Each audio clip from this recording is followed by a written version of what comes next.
Assalamualaikum warahmatullahi wabarakatuh.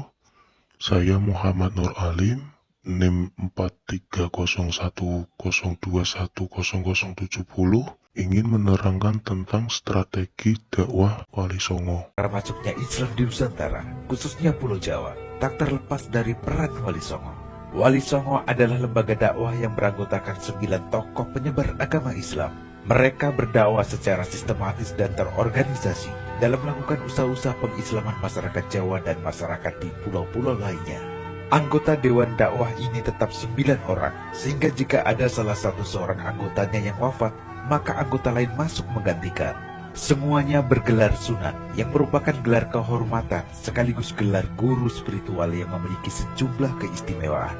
Masing-masing memiliki tugas dalam dakwah Islam melalui berbagai perbaikan sistem nilai dan sistem sosial budaya masyarakat. Kesembilan anggota Wali Songo yang termasyhur antara lain Sunan Gresik, Sunan Ampel, Sunan Bonang, Sunan Derajat, Sunan Kudus, Sunan Giri, Sunan Kalijaga, Sunan Muria, dan Sunan Gunung Jati. Wali Songo adalah istilah yang menandakan jumlah wali yang 9. Dalam bahasa Jawa, Songo berarti 9. Bilangan 9 dalam pandangan orang Jawa, baik sebelum atau sesudah Islam datang, sering dikaitkan dengan nilai mistik dan dianggap sebagai simbol keberuntungan. Sejak kehadiran Wali Songo, Islam berkembang begitu pesat.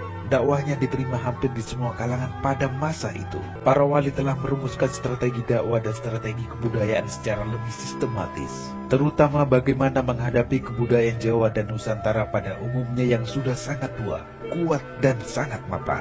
Para wali memiliki metode yang sangat bijak. Mereka memperkenalkan Islam tidak serta-merta, tidak ada cara instan. Karena itu mereka merumuskan strategi jangka panjang. Tidak masalah kalaupun harus mengenalkan Islam pada anak-anak, sebab mereka merupakan masa depan bangsa. Dalam hal ini, tentu dibutuhkan ketekunan dan kesabaran. Dalam strategi dakwah yang digunakan para wali kemudian diterapkan di dunia pesantren. Para kiai, ajengan, atau tuan guru yang mengajarkan agama dalam berbagai bentuk. Dalam dunia pesantren, diterapkan fikul ahkam untuk mengenal dan menerapkan norma-norma keislaman secara ketat dan mendalam, agar mereka menjadi muslim yang taat dan konsekuen.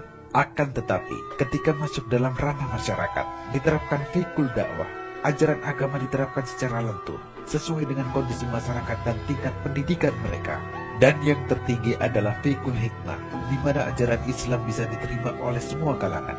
Tidak hanya kalangan awam, tetapi juga kalangan bangsawan, termasuk diterima oleh kalangan rohaniwan Hindu dan Buddha, serta kepercayaan lainnya.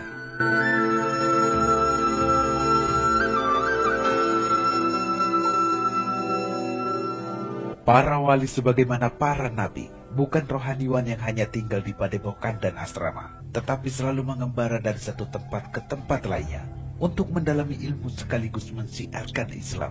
Mereka ibarat danau, memiliki kerohanian yang mendalam dan pemikiran serta hati yang jernih. Karena itu, mereka selalu didatangi orang-orang yang membutuhkan kedamaian rohani. Selain itu, mereka juga seperti sungai yang mengalirkan air dari danau ke seluruh lapisan masyarakat, sehingga mereka yang jauh dari mata air dan jauh dari danau pun bisa tersirami rohaninya. Kemampuan para wali menggalang kepercayaan umat melalui perjalanan dakwah yang tak kenal lelah dibarengi apresiasi yang sangat tinggi pada agama lama, seperti Hindu, Buddha, Tantrayana, Kapitayan, maupun lainnya.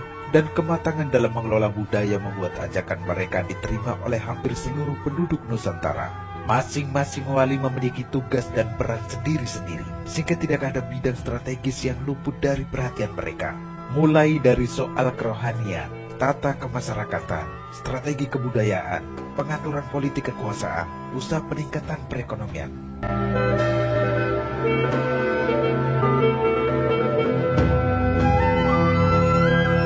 Strategi para wali dalam pengembangan ajaran Islam di bumi Nusantara dimulai dengan beberapa langkah strategis. Pertama, tadrij atau bertahap. Tak ada ajaran yang diberlakukan secara mendadak, semua melalui proses penyesuaian. Bahkan, tidak jarang secara lahir bertentangan dengan Islam. Tapi ini hanya strategi.